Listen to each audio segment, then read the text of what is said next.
So this is the final prototype of the project Smart Parking System.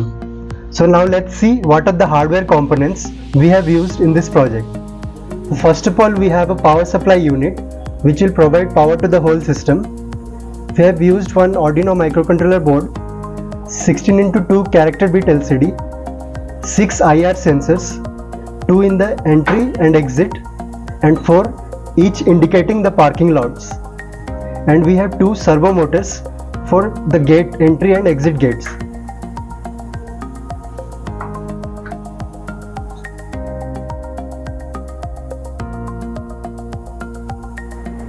So now let's see the output. So in normal condition, you can see the in parking lots all the LEDs are on and the parking lot is empty.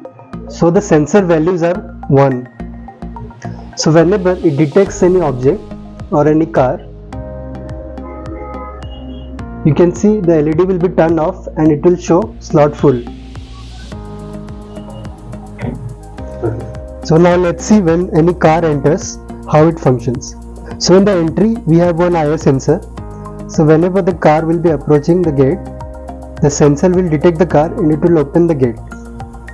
Then when the car goes to move on to the parking lot, the sensor will again detect and the LED will be turned off, and in the LCD it will show slot full. So again when the car exits, it will go near to the exit gate. Again the sensor is there, it will detect the car and it will open the gate. The car can leave the gate.